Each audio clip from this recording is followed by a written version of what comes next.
Good morning and thank you for answering to my questions. This interview will be focused on the role of healthcare professionals in providing spiritual care, whose aim is to meet the spiritual needs of the patient, of their families, of caregivers in all the settings. But since you work as a nurse in an English hospital, I would like to focus on this setting. So the first questions concern the influence of the setting of the hospital on personal values, on existential challenges, on religious consideration of the patients. So the question is, according to your personal experience, can spiritual care be provided inside of hospitals? And if yes, how? Hello, Alessia. Thank you so much for your question. It's really interesting. So, in my opinion, spiritual care, I think it's possible in hospital settings, even though they are not primarily designed for that. But it's not easy, at least not always. There are some beliefs that quite crash against what is clinical practice, especially in a world where critical practice is quite standardized. So it doesn't really take in consideration the beliefs and the expectations of the single patients, but it's more related to how we treat a certain condition, how we treat certain pathologies, and what is the pathway to get rid of that or try to support that. So most of the times spiritual needs and the fulfilling of it comes with times. It's not always possible straight away, unfortunately. Just one consideration, I work in critical care, so most of the patients that we receive, they are major traumas that come from the street, and usually we don't know them. We don't know anything about them. We don't know, sometimes we don't even know their names. So in that case, I think everything that is spiritual, everything that is hopes and beliefs is just put aside for reasons. It could be that we don't know what they are actually expecting from us, and secondly, we are more concentrated on what is going on at the moment and try to solve all the urgent problems. So I think the assistance and the care of their spirituality and what is their inner self, sometimes it just comes with time. When we get to know them, when they get to know us, or if they are still intubated and sedated, then it's the family that tries to support this, most of telling us what the patient likes, how they are, what is their hopes and beliefs, and what religion they belong to, etc. And where we can go, we go. From a religious point of view, as nurses, we don't particularly get involved in that.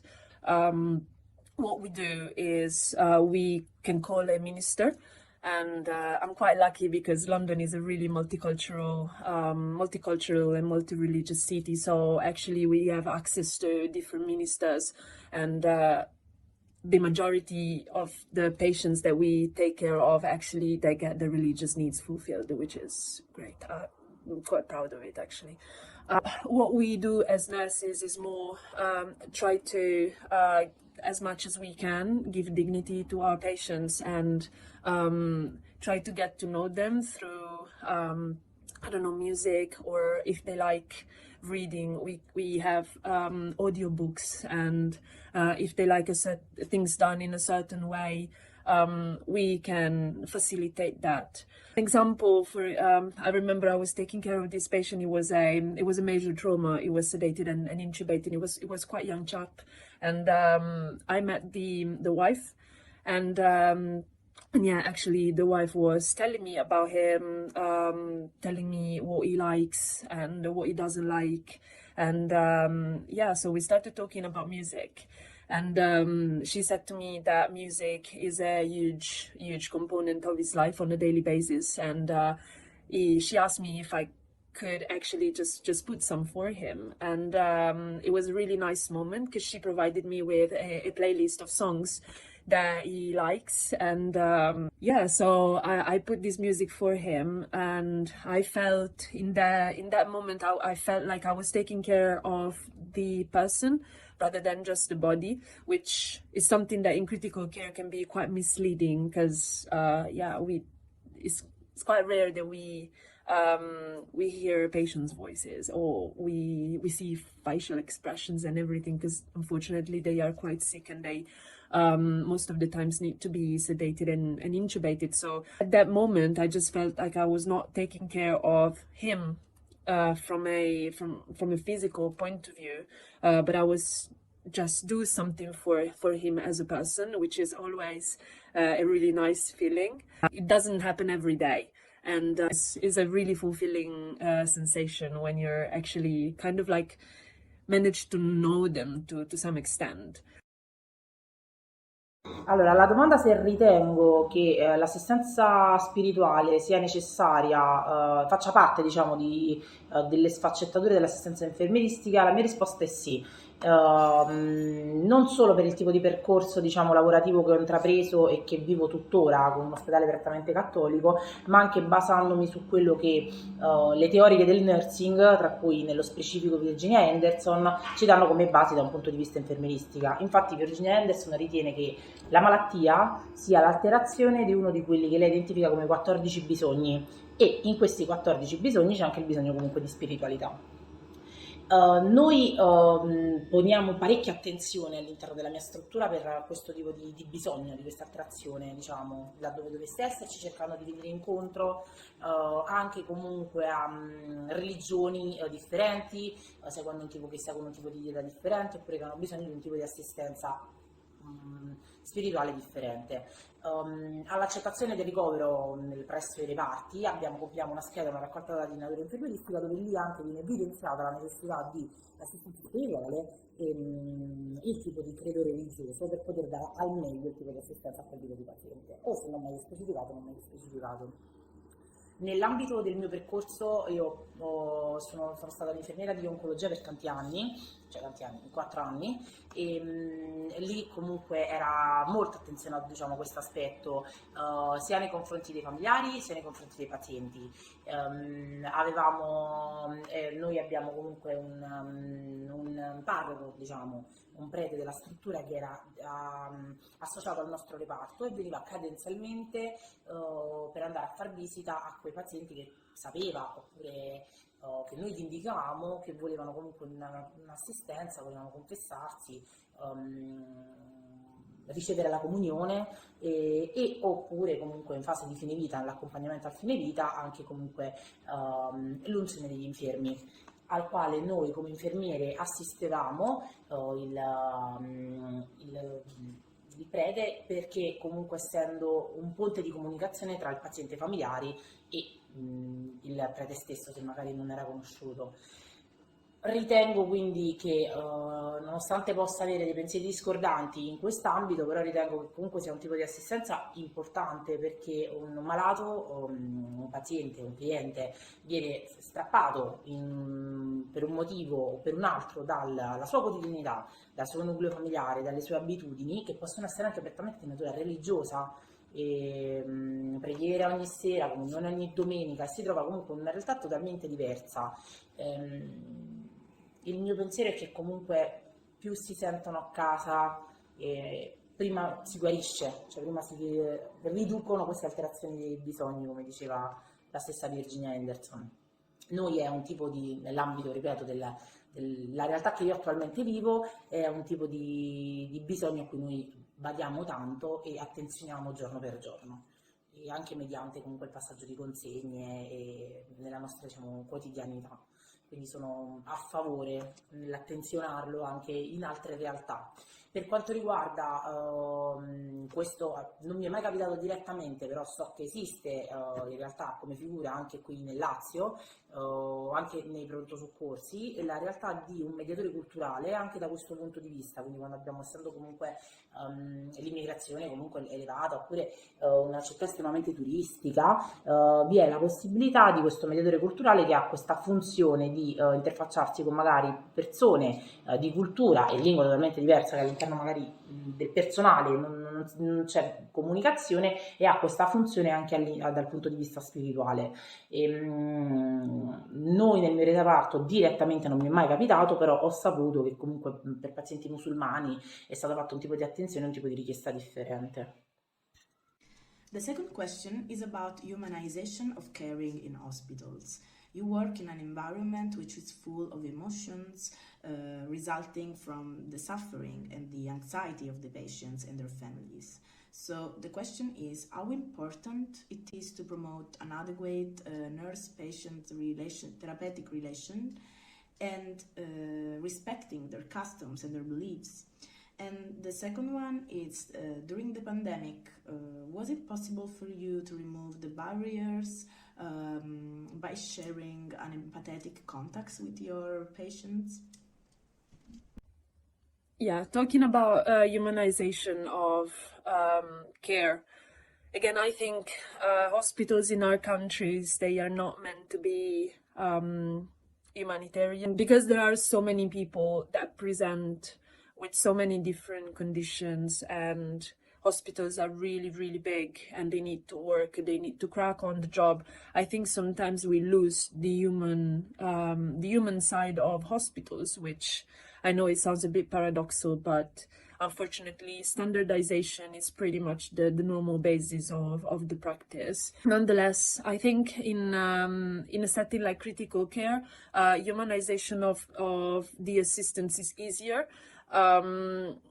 because all I need to do is concentrate on just one patient, and with that patient, I can build a relationship that it's holistic. It's not just medical. It's it's 360 degrees. As I was saying before.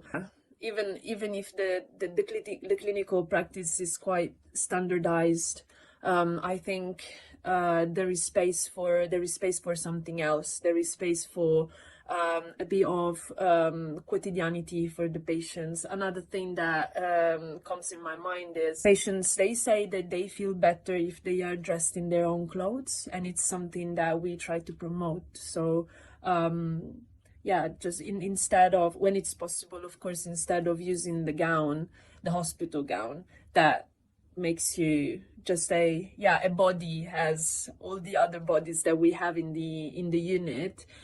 So instead of using that, just dress the patient with their own clothes. So this gives them a bit more familiar vision of themselves. So I'm sure that it helps not losing your identity and your individuality, even in a place where everything is standard and everything is measured with numbers and doesn't particularly consider your own spirit. Speaking about the pandemic, well, that's a really difficult question to answer, because I think, and I can speak for myself, but also for my colleagues, the duality in between not getting involved and try to get involved, it was a big part of the job. I think in that atmosphere, it was really difficult to engage from a spiritual point of view, but it was also difficult not to do it. I think the most helpful thing that we did, it was with the relatives more than with the patients.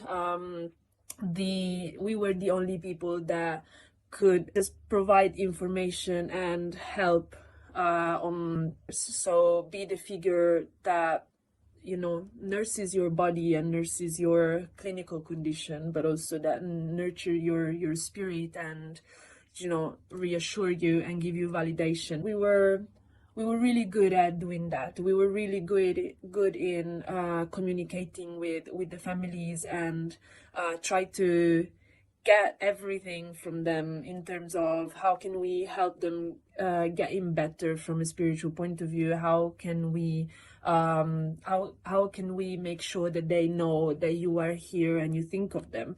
So we created a communication team. So there were professionals that were organizing video calls and but not only, they were organizing the family, for example, appointments with families in order to I don't know, they wanted the patient to have some objects or some pictures or something that could really make them feel loved. So we were trying to facilitate that.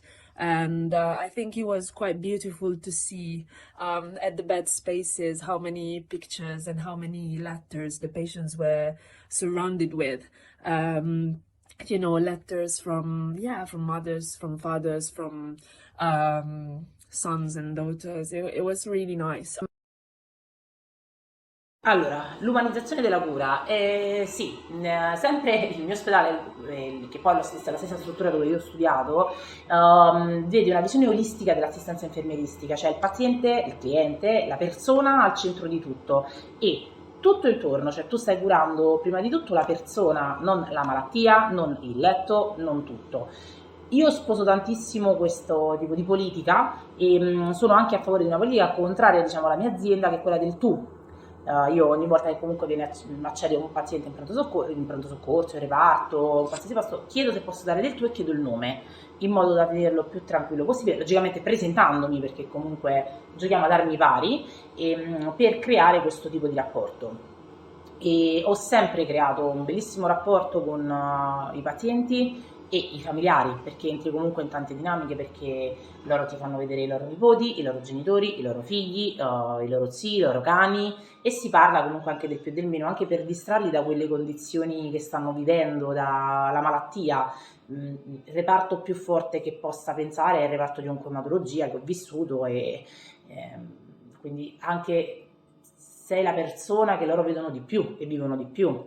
E la cosa bella magari del mio mestiere è sentirti dire: ah, meno male che oggi ci sei tu, perché oggi sto proprio male, oggi avevo proprio bisogno che ci fossi tu. Quelle sono state tante parole che mi hanno toccato.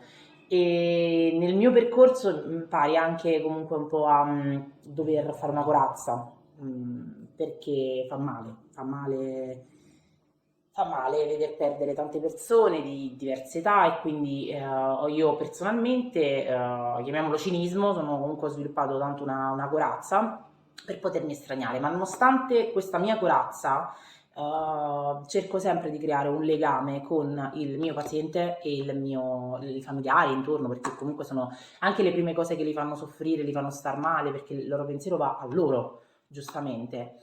Cioè, per questa intervista forse è fortuna, io ho lavorato in 2 dei reparti che comunque vengono attenzionati in queste domande, e ho lavorato anche al Covid.